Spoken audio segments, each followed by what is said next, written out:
Hi friends, आपका स्वागत है हमारे चैनल शिव प्रसाद में। मैं शिव प्रसाद आज आपको बताने वाला हूँ कि आप झारखंड ई कल्याण के स्कॉलरशिप को कैसे भर सकते हैं और इसमें क्या क्या डॉक्यूमेंट लग रहा है और आपका अंतिम तिथि कब तक है, ये सब मैं आपको इस वीडियो में बताने वाला हूँ। चलिए वीडियो को शुरू करते हैं। सबसे पहले आप कोई भी ब्राउज़र ओपन कर ले जिसमें गूगल हो और आप उसमें सर्च करें ई कल्याण। ई कल्याण टाइप करने के बाद आप पहले सर्च करें। उसके बाद सर्च करने के बाद आपका खुलेगा ekalian.cgg.gov.in खुलेगा। उस पर आप क्लिक करिए। उस पर क्लिक करने के बाद आपको नया पेज ओपन हो जाएगा जिसमें आपका ई कल्याण का ऑफिशियल साइट आपको खुलेगा। इस पे देखिए कुछ बातें हम देखते हैं। इस पे देखिए यहाँ पे शुरू हो गया है आपका ई कल्याण का फॉर्म भराना शुरू हो गया। Post matric fresh and renewal application 2020-21 का शुरू हो गया है। जो स्टेट के अंदर से जो पढ़ाई कर रहे हैं वो भी, और स्टेट के बाहर से जो पढ़ाई कर रहे हैं वो भी भर सकते हैं। उसमें जो है कास्ट रेसिडेंस और इनकम चाहिए जो 1 अप्रैल तक वैलिड होना चाहिए, 1 अप्रैल 2020 तक। और इसमें जो है मेन एक बात और है कि आपका आधार लिंक होना चाहिए बैंक अकाउंट नंबर से, ये ज़रूरी होना चाहिए। यहाँ पे लिंक भी दिया हुआ है कि आपका आधार लिंक के लिए। चलिए देखते हैं आगे कि आप कैसे रजिस्ट्रेशन कर सकते हैं। सबसे पहले आप स्टूडेंट लॉगिन पे जाइए। आप देखिए सबसे पहले यहाँ पे कि स्टूडेंट लॉगिन कहाँ पर है। सबसे पहले होम है, यहाँ पर होम के बाद कॉलेज एंड स्टूडेंट एलिजिबिलिटी, उसके बाद एडवर्टाइजमेंट है, उसके बाद पोस्ट मैट्रिक नियमावली 2018 है, उसके बाद आपका स्टूडेंट लॉगिन है। तो 5वें नंबर पे है आपका स्टूडेंट लॉगिन। स्टूडेंट लॉगिन पे क्लिक करिएगा आप तो आपका खुल जाएगा स्टूडेंट लॉगिन। उसके बाद आप यहाँ देखिए साइनअप अगर करना है आपको तो साइनअप पे क्लिक करिए। लेफ़्ट साइड में यहाँ दिया हुआ है बटन, उस पर आप क्लिक करिएगा साइनअप पे तो आपका खुल जाएगा। इसमें आपको क्या करना है मैं बताता हूँ आपको। इसमें साइनअप करिएगा। साइनअप करने के लिए आपको सबसे पहले इसमें अपना नाम डालना पड़ेगा। आपको अपना नाम डालना पड़ेगा, आपका फादर नेम डालना पड़ेगा, उसके बाद डेट ऑफ बर्थ डालिए, फिर मोबाइल नंबर डालना है आपको, फिर ईमेल आईडी डालना है, फिर पासवर्ड डालिए, 8 अक्षर का कम से कम होना चाहिए। उसके बाद कंफर्म पासवर्ड डालिए। कंफर्म पासवर्ड डालने के बाद आपको इंटर कैप्चा कोड दिया हुआ है, उसको कैप्चा कोड को डालना है आपको। कैप्चा कोड को डालने के बाद आपको आगे चलना है। यहाँ पर क्रिएट अकाउंट दिख रहा है, आपको क्रिएट अकाउंट दिख रहा होगा, ये क्रिएट अकाउंट, इस पर क्लिक करिएगा तो आप आगे बढ़ जाएगा और आपका मोबाइल पे OTP आएगा, उसको वेरिफिकेशन कर लीजिएगा।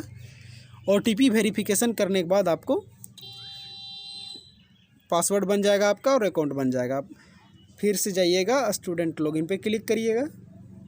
उसके बाद यहाँ पर साइन इन दिया हुआ है, साइन इन पे क्लिक करने के बाद आप मोबाइल पे जाइएगा। मोबाइल या फिर ईमेल जो भी दिए हैं आप ईमेल से भी लॉगिन कर सकते हैं।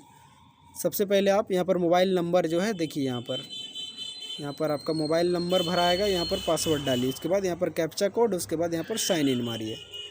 अगर आप पासवर्ड भूल चुके हैं तो फॉरगेट पासवर्ड का भी ऑप्शन है, आप फॉरगेट पासवर्ड कर सकते हैं। तो चलिए हम यहाँ पर फिलअप कर लेते हैं।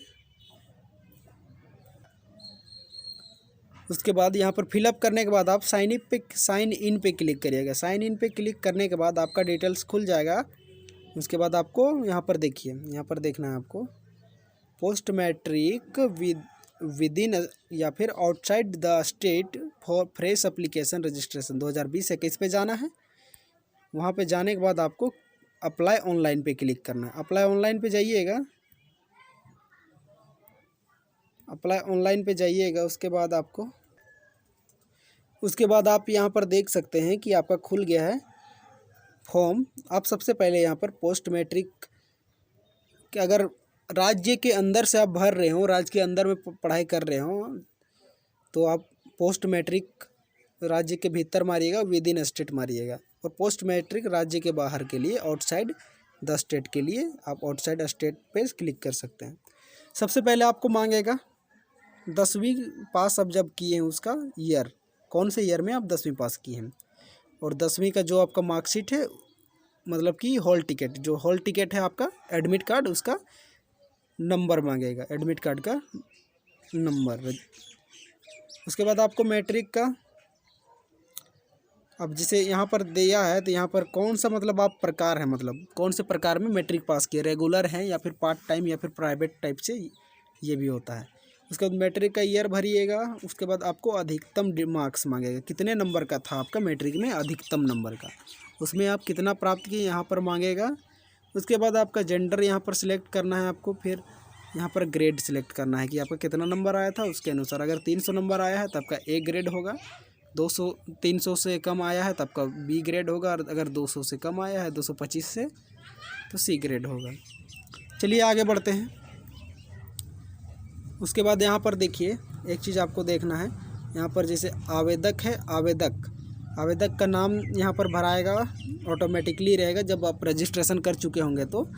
उसके बाद यहाँ पर आपका माता पिता जीवित है कि नहीं, अगर जीवित है तो यस करिए और नहीं है तो नो करिए। उसके बाद आप अभिभावक के साथ रहते हैं, मतलब अपने माता पिता के साथ रहते हैं, अगर रहते हैं तो यस करिए और नहीं रहते हैं तो नो करिए। फिर पिता का नाम यहाँ पर ऑटोमेटिकली आ जाएगा आपका। उसके बाद पारिवारिक आय, आपका पारिवारिक आय जो इनकम सर्टिफिकेट बना है उसके अनुसार कितना है यहाँ पर भर दीजिएगा।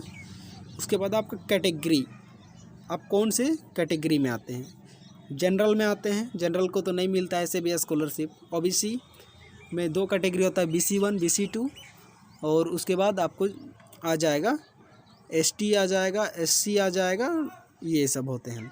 इसके बाद आपको लास्ट ईयर स्टडी क्लास मांगेगा कि आप लास्ट ईयर में कौन सा पढ़ाई कर चुके हैं। तो आप अगर BA में हैं, अभी पार्ट 1 सेमेस्टर 1 में हैं, तो आप 12th का मार्कशीट अब दे सकते हैं, 12वीं का। उसका सारा डिटेल्स यहाँ पर भरना है, पिछले साल कितना नंबर लाए, कितना ग्रेड है आपका, ये सब मांगेगा, अधिकतम नंबर क्या है। उसके बाद अब आगे बढ़िएगा तो विश्वविद्यालय, अब जो कॉलेज में अभी पढ़ाई कर रहे हैं उसका डिटेल्स मांगेगा। यहाँ पर कॉलेज का बोर्ड लिखिएगा यहाँ पर, तो कॉलेज को सिलेक्ट करने के लिए दे देगा ऑटोमेटिकली इसमें। उसके बाद आपको कॉलेज में जो एडमिशन नंबर मिला है आपका वो यहाँ पर भरना होगा। आपका कौन सा कोर्स है, अगर BA कर रहे हैं बैचलर ऑफ आर्ट्स तो बैचलर ऑफ आर्ट्स दिखाएगा यहाँ पर। फिर कॉलेज एडमिशन डेट यहाँ पर दिखाएगा। उसके बाद in which year of course study यहाँ पर दिएगा जो आप स्टडी कर रहे हैं। और छात्रवृत्ति का प्रकार भी यहाँ पर पूछेगा, डे है या फिर स्कॉलर है, मतलब हॉस्टलर हैं या फिर आप घर से रह कर पढ़ाई कर रहे हैं, ये पूछेगा। उसके बाद आपको यहाँ पूछेगा बैंक डिटेल आपका देना है, बैंक का नाम से बैंक डिस्ट्रिक्ट सेलेक्ट करना है पहले, उसके बाद बैंक का नाम सेलेक्ट करना है, फिर बैंक का शाखा सेलेक्ट करना है, बैंक अकाउंट नंबर उसके बाद यहाँ पर आपको डालना है। फिर आप यहाँ पर ईमेल आईडी डालिए, और मोबाइल नंबर नहीं दिया हुआ है तो मोबाइल नंबर डालिए। पिन कोड यहाँ पर है तो पिन कोड आप डाल लीजिए, यहाँ पर पिन कोड डाल लीजिए। उसके बाद यहाँ पर आप परमानेंट एड्रेस पे जाइएगा तो आपका डिस्ट्रिक्ट सेलेक्ट करिए पहले, फिर ब्लॉक सेलेक्ट करिए, उसके बाद पिन कोड डालिए। पिन कोड के बाद आपका यहाँ जो भी विलेज वगैरह है यहाँ पर भर लीजिए एड्रेस में। उसके बाद आप यहाँ पर टिक कर लीजिए। यहाँ पर टिक करने के बाद आपको आधार नंबर यहाँ पर डालना है, जो भी है आपका आधार नंबर। उसके बाद आधार नंबर डालने के बाद आपको क्या करना है, यहाँ देखिए यहाँ पर दे रहा है कि छात्र का फ़ोटो डालिए, यहाँ पर टिक कर लीजिएगा। उसके बाद आप यहाँ पर कितना का मांगा है, 150 KB तक का फ़ोटो अनुमति देगा, तो 150 KB तक का फ़ोटो बनाकर आप यहाँ पर अपलोड कर सकते हैं।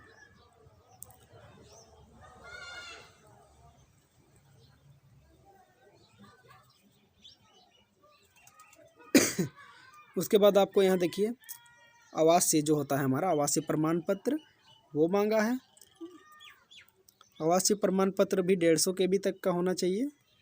उसके बाद फिर आपका जाति होगा, इनकम होगा, आप उसका यहाँ पर निर्गत तिथि डालना है।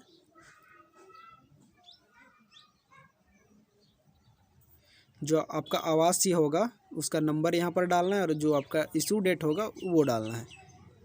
फिर यहाँ पर आपका जाति पत्र का जो निर्गत संख्या होगा, जो आपका निर्गत तिथि होगा वो डालना है। उसके बाद इनकम सर्टिफिकेट का भी वैसे ही करना है आपको, कि इनकम सर्टिफिकेट में भी जो आपका डेट वगैरह है, जो आपका इनकम नंबर का संख्या है HIC करके होगा, जो इनकम सर्टिफिकेट बना है आपका जो डेट में वो होना चाहिए।